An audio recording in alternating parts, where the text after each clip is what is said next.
വിശുദ്ധർ ജൂൺ 9 വിശുദ്ധ എഫ്രേം വേദപാരംഗതൻ. മെസൊപ്പൊട്ടേമിയയിലെ നിസിബിസി നിവാസികളുടെ മകനായിട്ടായിരുന്നു വിശുദ്ധ എഫ്രേം ജനിച്ചത്.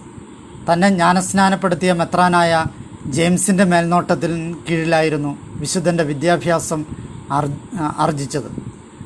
വളരെ പെട്ടെന്ന് തന്നെ എഫ്രേം വിശുദ്ധിയിലും അറിവിലും അപാരമായ പുരോഗതി കൈവരിക്കുകയും അധികം താമസിയാതെ നിസിബിസിലെ വിദ്യാലയത്തിൽ അധ്യാപകനായി നിയമിതനാവുകയും ചെയ്തു.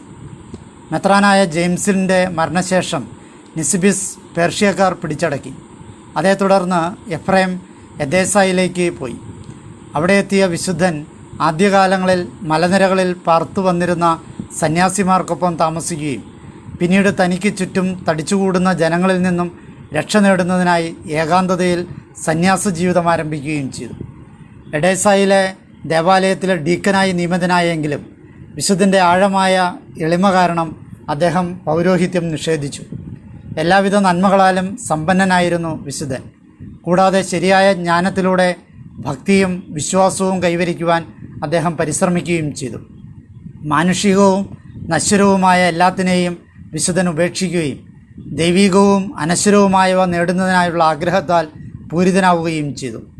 പിന്നീട് പരിശുദ്ധാത്മാവ് വിശുദ്ധനെ കപ്പദോക്യയിലെ സിസേറിയയിലേക്ക് നയിച്ചു.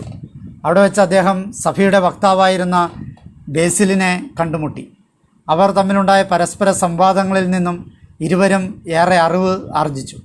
അക്കാലത്ത് സഭയെ പ്രശ്നത്തിലാഴ്ത്തിയിരുന്ന ചില അബദ്ധധാരണകളെ തിരുത്തുന്നതിനും യേശുക്രിസ്തുവിൻ്റെ നിഗൂഢതകളെ വിശദീകരിക്കുന്നതിനുമായി സിറിയൻ ഭാഷയിൽ വിശുദ്ധൻ നിരവധി ഗ്രന്ഥങ്ങൾ രചിച്ചിട്ടുണ്ട്. ഇവയിൽ മിക്കവയും ഗ്രീക്ക് ഭാഷയിലേക്ക് തർജ്ജിമ ചെയ്യപ്പെട്ടു.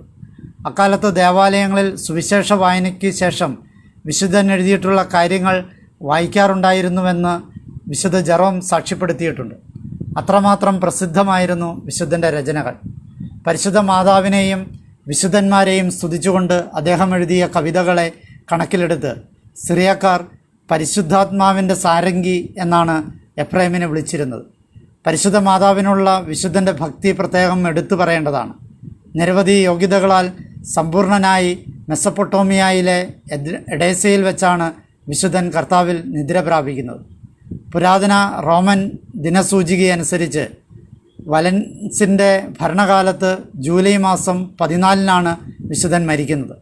പരിശുദ്ധ കത്തോലിക്ക സഭയിലെ നിരവധി കർദിനാളന്മാരുടെയും മെത്രാപ്പൊലീത്തമാരുടെയും മെത്രാന്മാരുടെയും പാത്രിയാർക്കീസുമാരുടെയും ആശ്രമ അധിപതിമാരുടെയും സന്യാസ സഭകളുടെയും അപേക്ഷ പ്രകാരം ബെനഡിക്റ്റ് 15 മാർപ്പാപ്പ വിശുദ്ധ എഫ്രേമിനെ ആഗോള സഭയുടെ വേദപാരംഗതനായി അംഗീകരിച്ചു.